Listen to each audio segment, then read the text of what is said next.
ஏராளமான சாதனைகள் செய்துள்ளார்கள். கலைஞராக இருந்தால் உழைப்பு உழைப்பு உழைப்பு என்று சொல்லலாம். முதல்வர் ஸ்டாலின் என்றால் செயல் செயல் என்று சொல்லலாம். பெண்களுக்கு உயர்கல்விக்கு வந்து மாதம் 1000 ரூபாய் இப்ப மாணவர்களுக்கும் தரணும்னு சொல்லிருக்காரு. குறிப்பாக இந்த அரசு 3 ஆண்டு சாதனை அடித்தன பெண்களுக்கு ஏகப்பட்ட சலுகை. தேர்தல் வாக்குறுதி சிலது நிறைவேறாதது காரணம் இந்த நிதி நிலையும் ஒரு காரணம். சட்டம் ஒன்று இருக்கும்போது லாக்அப் டெத் மூலியமா அவங்க மரணம் அடைகிறது. அது நல்லதில்லை, ஜனநாயக நாட்டுக்கு நல்லதில்லை. இதுல இன்னொரு விஷயம் என்னன்னா, அந்த லாக்அப் டெத்ல பெரும்பாலும் எல்லாம் தலித் சமுதாயத்தை சேர்ந்தவர்கள். மிஸ்டர் ஆணையர் நேயர்களுக்கு வணக்கம். இன்று நம்முடன் மக்கள் ஆணையம் இதழின் ஆசிரியர் திரு முத்தை அணிந்துள்ளார். அவரிடம் திமுக அரசின் 3 ஆண்டு சாதனைகள் பத்தி கேட்க நிறைய கேள்விகள் இருக்கு. வாங்க அவரிடமே கேட்போம். வணக்கம் சார். மிஸ்டர் ஆணையர் நேயர்களுக்கு வணக்கம். சரி சார், என்னோட முதல் கேள்வி வந்து திமுக அரசின் 3 ஆண்டு சாதனைகள் என்னென்ன சார், அதை பத்தி உங்க கருத்து என்ன? திராவிட முன்னேற்ற கழக அரசினுடைய 3 ஆண்டு சாதனை பற்றி கேட்குறீங்க. கலைஞராக இருந்தால் உழைப்பு உழைப்பு உழைப்பு என்று சொல்லலாம். முதல்வர் ஸ்டாலின் என்றால் செயல் செயல் என்று சொல்லலாம். அதன்படி பார்த்தா ஆட்சிக்கு வந்த முதல் 1 வருடம் சிறப்பாக பல்வேறு திட்டங்கள் செயல்படுத்தினாங்க. உதாரணத்துக்கு சொல்லணும்னா, நாடோடி மக்களான நரிக்குறவர் இனத்தை சேர்ந்த பெண்மணி அஸ்வின் என்பவர் சமூக வலைதளத்தில் பேட்டி கொடுத்தார். அதற்கு முதல்வர் பாரிக்கு சென்று நேராக அவங்க வீட்டுக்கே போயிட்டு உணவுலாம் சாப்பிட்டாரு. அந்த அம்மாவுக்கு தேவையானதை செஞ்சாரு. கடையை ஏற்படுத்தி கொடுத்தாரு அந்த அம்மா தொழில் செய்யறதுக்கு. ஒரு மாணவர் ஒருத்தர் அப்துல் கலாம்னு நினைக்கிறேன், அவரு வந்து வீடு வேணுங்கிற மாதிரி கோரிக்கை வச்சு சமூக வலைதளம் பரவணுச்சு. அப்ப உடனே உதயநிதி தலையிட்டு வீடு எல்லாம் வழங்கினாங்க. அது மாதிரி ஒரு பொண்ணு கல்விக்கு உதவி செய்ய வேண்டிய இது மாதிரி பல்வேறு சமூக வலைதளத்தில் பரவுற விஷயத்தெல்லாம் டக்குன்னு கையில் எடுத்து முதல்வர் பாடிக்கு சென்று அதை நிறைவேற்றுறாங்க. ஒரு சிறப்பு வாய்ந்த நல்ல செயல் திட்டங்கள். முதல் 1 ஆண்டு பல்வேறு திட்டங்கள், ஏகப்பட்ட திட்டங்கள் நிறைவேற்றினாங்க. குறிப்பா மகளிர் இலவச பேருந்து, அதெல்லாம் ஒவ்வொரு மகளிருக்கும் குறைஞ்சது வேலைக்கு போறவங்களுக்கு ஒரு 1000 ரூபாயிலிருந்து 1500 வரை ஒரு பலனடைஞ்சிருக்கிறாங்க மாதம். வேலைக்கு போறவங்களும் ஒரு அட்லீஸ்ட் ஒரு 500 மாதம் அவங்க பலனடைஞ்சிருக்காங்க அந்த பேருந்து, இலவச பேருந்தால. அது போல குழந்தைகளுக்கு வந்து காலை உணவு திட்டம், எம்ஜிஆர் வந்து சத்துணவு திட்டம் கொண்டாந்தாரு. அது இன்னி வரை ஒரு நிலைச்சு நிக்குதுன்னா, ஒரு வரலாற்றுல பேர் நிக்குதுன்னா அந்த திட்டம் வந்து ஒரு சிறப்பு திட்டம். அதே போல இந்த காலை உணவு திட்டமும் எதிர்காலத்துல சிறப்பான ஒரு திட்டமாக, வரலாறு சொல்லும் திட்டமாக அமையும். இது போல ஒரு முதல்வர் ஸ்டாலின் அவர்கள் எண்ணற்றதெல்லாம் செஞ்சிருக்காரு. பெண்களுக்கு உயர்கல்விக்கு வந்து மாதம் 1000 ரூபாய் இப்ப மாணவர்களுக்கும் தரணும்னு சொல்லிருக்காரு. அடுத்த மாசத்துல இருந்து அந்த திட்டத்தை துவக்கிக்கிறார் நினைக்கிறேன். இது போன்ற பல்வேறு திட்டங்கள்லாம் செஞ்சிருக்கிறாங்க. தமிழ்நாட்டுடைய வளர்ச்சிக்கு தடையா இருக்கிற ஆளுநர் எல்லாம் கடுமையாக எதிர்த்தாரு. நீதிமன்றம் வரை சென்றாங்க. ஆளுநர் விஷயத்தெல்லாம் ஒரு முதல்வர் அவர்களை பாராட்டினார். வெளிப்படையோடு எதிர்த்தாங்க. அதெல்லாம் ஒரு பாராட்ட வேண்டிய விஷயம் தான். அது போல முதியோர்களுக்கு ஒரு 200 ரூபாய் உயர்த்தி 1200 ரூபாய் முதியோர் உதவித்தொகை வழங்கினாங்க. இதை விட ஒரு சிறப்பு வாய்ந்தது டிஎன்பிஎஸ்சியில வந்து பல்வேறு மாற்றங்கள் பண்ணிருக்காரு. எப்படின்னா, தமிழ் வழி கல்வி, அதாவது தகுதி தேர்வு வந்து தமிழ் கட்டாயம், தமிழ் படிச்சிருக்க வேண்டும், தமிழ்ல தேர்வு ஆனாதான் அப்படிங்கிற ஒரு நிலைப்பாட்டை கொண்டு வந்தாரு. நிறைய மாற்றங்கள் கொண்டாந்தாங்க. அதெல்லாம் வரவேற்கத்தக்கது. டிஎன்பிசில டெய்லி ஏதாவது ஒரு அறிவிப்பு, டெய்லி ரிசல்ட் வெளியே வருது, டெய்லி ஏதாவது சுற்றறிக்கை வந்துகிட்டே இருக்கும். அதெல்லாம் ஒரு சிறப்பாக செயல்பட்டாங்க. நகை 5 பவுனுக்கு கீழ் வைத்திருந்தா அது தள்ளுபடி பண்ணாங்க. அது ஒரு பெரும்பாலான பேருக்கு பண்ணலாலும் உண்மையால கரெக்டான ஒரு ஏழைகளுக்கு கிட்டத்தட்ட ஒரு 4000 கோடி நினைக்கிறேன், 4000 கோடி பக்கமா தள்ளுபடி பண்ணாரு. இது போன்ற நிறைய விஷயங்கள்லாம் அதிரடியாக பண்ணாரு. சில பாதுகாப்பு திட்டம், தொழிலாளர் ஒரு கடையில ஒரு ஷாப்பிங்ல வேலை செஞ்சா கூட அவங்க சேர் போட்டு உட்காரணும் திட்டத்தை கொண்டு வந்தாங்க. குறிப்பாக இந்த அரசு 3 ஆண்டு சாதனை அடித்தன பெண்களுக்கு ஏகப்பட்ட சலுகை. பெண்கள் விஷயத்துல ரொம்ப கண்ணும் கருத்துமா நிறைய திட்டங்களை நிறைவேற்றிருக்காரு. அதே மாதிரி இல்லம் தேடி கல்வி, அப்புறம் இல்லம் தேடி மருத்துவம், இதெல்லாம் ஒரு சிறப்பு வாய்ந்த திட்டம். அந்த ஆரம்பத்துல கொஞ்சம் சுறுசுறுப்பா செயல்பட்டாங்க. இப்ப வந்து ஒரு சுணக்கம் காட்டுறாங்கன்னு நினைக்கிறேன், கேள்விப்பட்டிருக்கிறேன். அது கொஞ்சம் முதல்வர் பார்வைக்கு சென்று அதை விரிவுபடுத்த வேண்டும். அதை நம்ம இந்த சேனல் மூலமா கோரிக்கை வைக்கிறோம். அதே மாதிரி விளையாட்டுத்துறையில அமைச்சர் உதயநிதி பொறுப்பெடுத்தல இருந்து விளையாட்டுத்துறையில நிறைய மாற்றங்கள், நிறைய நிதி ஒதுக்கி இருக்கிறாங்க. ஒரு விளையாட்டுத்துறையில ஒரு முத்திரை பதிச்சிருக்காங்க. அது எந்த மாற்று கருத்தும் இல்லை. சரி சார், இப்போ வந்து நிதி நெருக்கடியில வந்து மாநில அரசு இருந்து வருது, அதை எப்படி சார் முதல்வர் சமாளிக்கிறாரு? மத்திய அரசு உதவி இல்லாமல் நிதி நெருக்கடி எப்படி சமாளிக்கிறேன்னு கேக்குறீங்க. உண்மைதான். மாநில அரசு சொந்த நிதியில வரி வருவாயை வைத்து சமாளிக்கிறாங்க. சூழ்நிலை சரியில்லாத போது கடன் வாங்குறாங்க. கடந்த 2021ஆம் ஆண்டு தேர்தல் வாக்குறுதி சிலது நிறைவேறாதது காரணம் இந்த நிதி நிலையும் ஒரு காரணம். மத்திய அரசு வந்து இவங்க கேட்கிற எந்த திட்டத்துக்கு கேட்டாலும் ஒரு கிட்டத்தட்ட ஒரு 100% என்ன கேட்கறாங்களோ அதுல ஒரு 10-15% தான் ஒதுக்குறாங்க. இவங்க வந்து ஒரு 80%க்கு மேல இவங்க சொந்த நிதி தான் செலவு பண்ற மாதிரி சூழ்நிலை அமையுது. அது மாதிரி இந்த வெள்ளம் பாதிக்கப்பட்ட போது கூட சரி, இது மாதிரி பல்வேறு இதெல்லாம் செய்யறாங்க.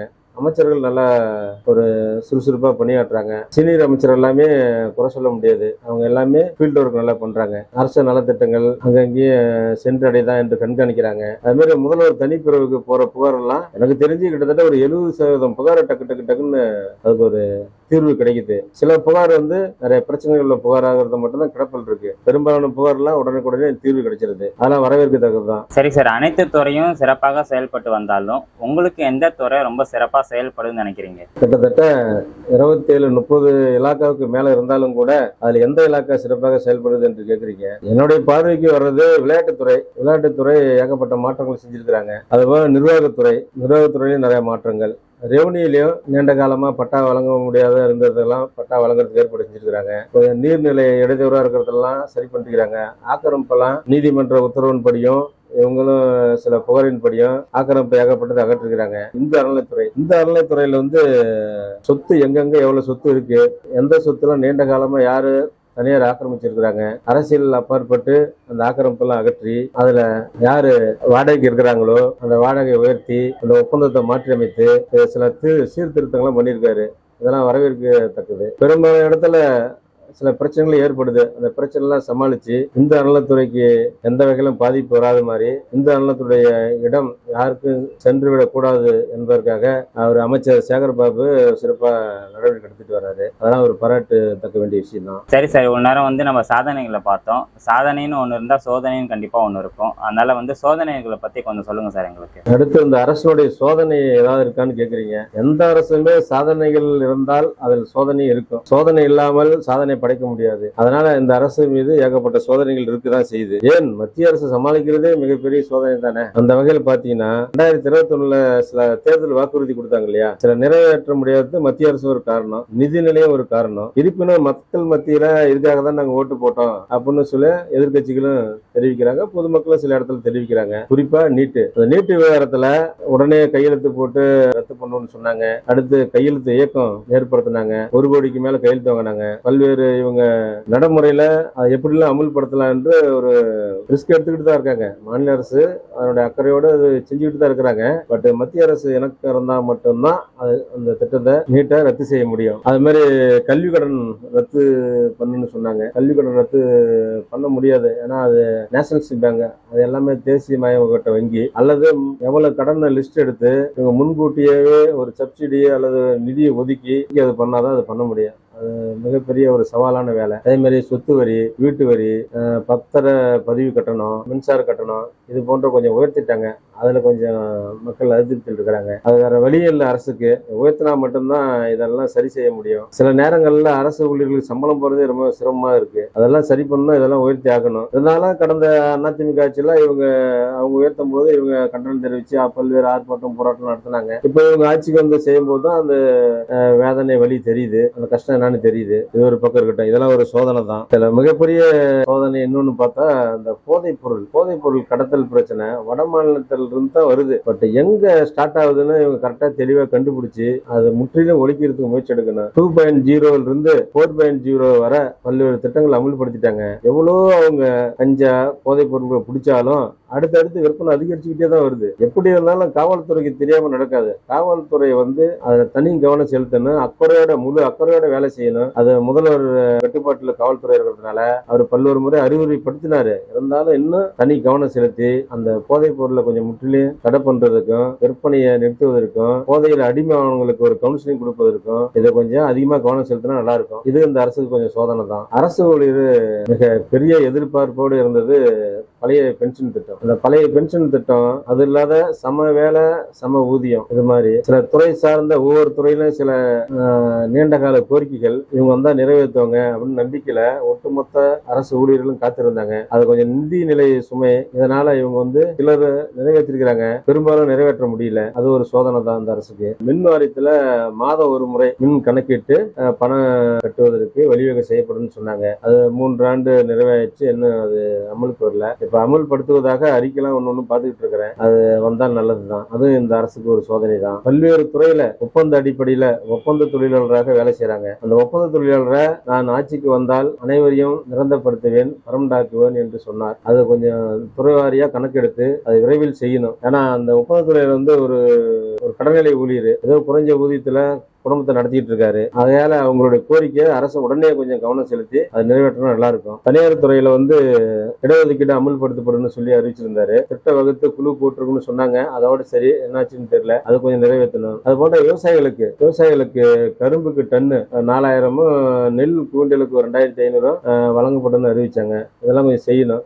விவசாயிகள் வந்து நம்ம நாட்டினுடைய ஒரு முதுகெலும்பு. இதெல்லாம் செஞ்சா நல்லா இருக்கும். இதெல்லாம் இந்த அரசுக்கு சோதனையாக தான் பார்க்கப்படுது. சரி சார், இப்போ வந்து சாதனையும் பார்த்தாச்சு, சோதனையும் பார்த்தாச்சு. இப்போ வேதனைகள் ஏதாச்சும் இருக்கா சார்? இருந்தால் கொஞ்சம் சொல்லுங்க சார் எங்களுக்கு. இந்த அரசு மீது வேதனைகள் ஏதாவது உண்டான்னு கேட்குறீங்க. ஆமா, சாதனைகள் இருந்தா அது சோதனை இருக்கும். இது ரெண்டும் இருக்கும்போது கட்டாயம் வேதனை இருக்கும். வேதனைகள் இல்லாத ஒரு விஷயத்தை கடந்து போக முடியாது. அது போல வேதனைகளும் சிலவற்றை இருக்கு. என்ன வேதனைனா, இப்போ இந்த கடந்த ஏப்ரல் மாதத்திலே லாக்அப் டெத் 4 பேர் ஆனாங்க. இது வந்து கொஞ்சம் வேதனையான விஷயம் தான். ஏன்னா போன குடியரசு தினம் நினைக்கிறேன், குடியரசு தினத்துல முதல்வரே பேசினாரு, லாக்அப் டெத் இல்லாத மாநிலமாக உருவாக்க வேண்டும். அதை பத்தி அவர் சில வேதனையோடு பதிவிட்டு இருந்தாரு. இந்த காவல்துறை வந்து அந்த விஷயத்துல வந்து கவனம் செலுத்த வேண்டும். லாக்அப் டெத்து கிட்டத்தட்ட இந்த 3 ஆண்டுல ஒரு 12-14 இருக்குன்னு நினைக்கிறேன். அதுல ஒரே ஒரு டெத்துக்கு மட்டும் அரசு விளக்கம் கொடுத்துச்சு நினைக்கிறேன். இப்ப ஏப்ரல் மாசம் மட்டுமே 4 பேர். இதுல என்ன விஷயம்னா, மேலுமே அவங்க வந்து அவ்வளவு குற்றம் செஞ்சிருக்கிறாங்க. அவங்க மீது அவ்வளவு வழக்கு பதிவு இருக்கு. அவங்கலாம் அந்த நாட்டுல வாழ தகுதி இல்லாதவங்க தான். ஓகே, இருந்தாலும் சட்டம் ஒண்ணு இருக்கு இல்லையா? சட்டம் ஒண்ணு இருக்கும்போது லாக்அப் டெத் மூலியமா அவங்க மரணம் அடைகிறது அது நல்லதில்லை. ஜனநாயக நாட்டுக்கு நல்லதில்லை. அதனால அதை தவிர்க்கிறதுக்கு காவல்துறை முயற்சி எடுக்க வேண்டும். முதல்வரும் தனி கவனம் செலுத்த வேண்டும். இதுல இன்னொரு விஷயம் என்னன்னா, அந்த லாக்அப் டெத்ல பெரும்பாலும் எல்லாம் தலித் சமுதாயத்தை சேர்ந்தவர்கள். அதனால அது கொஞ்சம் அரசு ஒரு கனிவோடு பரிசீலிக்க வேண்டும். அப்புறம் பல்வேறு இடங்கள்ல கோயிலுக்குள்ள நுழைய முடியாத பிரச்சனைகள் நம்ம பாக்குறோம். இப்ப சமீபத்துல சேலம் தீவெட்டிப்பட்டி அந்த கிராமத்துல வந்து அது இந்து அறநிலைத்துறைக்கு சொந்தமான கோயில். அது யாரோ ஒரு சமுதாயம் அது கட்டியிருந்தா அது தொன்று தொட்டு வழிபட்டு இருந்தா கூட அது பிரச்சனை இல்லை. இது ஒரு இந்து அறநிலைத்துறைக்கு சொந்தமான கோவில். கிட்டத்தட்ட ஒரு 35-40 வருஷமா இந்து அறநிலைத்துறைக்கு சொந்தமான கோயில். அந்த கோயில்ல அனைத்து சமுதாயமும் எவ்வளவு காலமா கும்பிட்டுக்கிட்டு தான் இருந்தாங்க. கடந்த வாரம் சாமி கும்பிடும் போது அந்த தலித் சமுதாய மக்களும் அங்கிருந்து ஏதாவது சாமி தூக்கிட்டு வந்து கும்பிடுறது, ஒரு பால் குடம் எடுக்கிறது, அளவு குத்துறது, இது மாதிரி விஷயத்தெல்லாம் இதை வந்திருப்பாங்க. அப்ப வந்து அங்க எல்லாம் பூசாரி அவர் வந்து தடுத்து, நீங்க உள்ள வரக்கூடாது, நீங்க வந்து இந்த தெருவை சேர்ந்தவங்க, அந்த தெருவை சேர்ந்தவங்க அப்படின்னு சொல்லி ஒரு வாக்குவாதம் நடக்குது. இந்த வாக்குவாதம் உடனே சம்பந்தப்பட்ட தாசில்தாருக்கு, காவல் நிலையத்துக்கு, வருவாய்த்துறை அதிகாரிகளாம் தகவல் போனோடனே ஒரு காவல்துறை வந்துட்டாங்க, வருவாய்த்துறை வந்துட்டாங்க. 2 தரப்பையும் சமாதானப்படுத்தி பேசியிருக்கலாம். அது வந்து அவங்க வாய்த்தகராறு ஈடுபட்டு இருக்கும்போது காவல்துறை வந்து, நம்ம தான் வீடியோ எல்லாம் பார்த்திருக்கிறோம், செய்தி எல்லாம் பார்த்தோம். பின்னாடி ஒருத்தர் வந்து அந்த ஒரு கடையை கொளுத்துறாங்க, கல்லடி ஏற்படுது, அடிதடி நடக்குது. இதெல்லாம் முத்தம்போது தான் காவல்துறை தடுக்க ஓடுது. அதெல்லாம் கொஞ்சம் வேதனைப்பட வேண்டிய விஷயம் தான். ஒன்னே அரசு என்ன பண்ணும்? அரசனுடைய வேலை என்ன? அனைவருக்கும் சொந்தமான கோவில், அனைவரும் வாங்க, நாங்களே உங்களை கூட்டிட்டு போறோம். கலெக்டர் என்ன பண்றீங்கன்னா, கோட்டாட்சியர் என்ன பண்றீங்களா, தாசர் என்ன பண்றீங்கன்னா, அவங்க சைடு சமாதானப்படுத்தி இவங்களே உள்ள கூட்டிட்டு போயிருக்கணும். கூட்டிட்டு போய் எல்லாத்தையும் அமைதிப்படுத்தணும். அமைதிப்படுத்தவில்லைன்னா நீதிமன்றத்தை அணுகிற 2 தரப்பு மேலேயும் ஒரு வழக்கு பதிவு பண்ணி பண்றீங்களாம். ஒரு பிரச்சனை, ஒரு கலவரமா உண்டாக்கி ஒரு லேண்ட் ஆர்டர் ப்ராப்ளம் உண்டாகிற அளவுக்கு பயங்கரமான ஒரு பிரச்சனை இதாயிடுச்சு. அது மீடியாலாம் அந்த பிரச்சனை பெருசாகி அது ஒரு இந்த அரசுக்கு வந்து வேதனை தான், எந்த மாற்று கருத்து இல்லை. அது போல அந்த வேங்கவேல் அந்த மலம் கலந்த விஷயம் நடவடிக்கை எடுக்கிறாங்க. அந்த ஊர்ல எல்லாத்தையும் டெஸ்ட் பண்ணாங்க.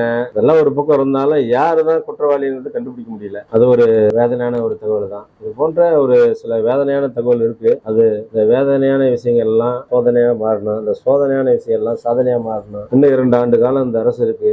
இதெல்லாம் சரி பண்ணாங்கன்னா நல்லா இருக்கும். மக்கள் மத்தியில் நல்ல வரவேற்பு கிடைக்கும். நம்மளும் இந்த சேனல் மூலியமா ஒரு கோரிக்கையாக வைக்கிறோம். எங்களோட அரங்கத்துக்கு வருகை தந்து இவ்வளவு நேரம் உங்க நேரத்தை ஒதுக்கி எங்களுக்கு பேட்டி தந்திருக்கு ரொம்ப நன்றி சார். நன்றி, வணக்கம். சரி மக்களே, மற்றொரு காணொலியில வேற ஒரு தலைப்புல உங்களை வந்து சந்திக்கிறேன். அதுவரை மிஸ்டர் ஆனே சேனல் லைக் பண்ணுங்க, ஷேர் பண்ணுங்க, மறக்காம சப்ஸ்கிரைப் பண்ணிக்கோங்க. நன்றி, வணக்கம்.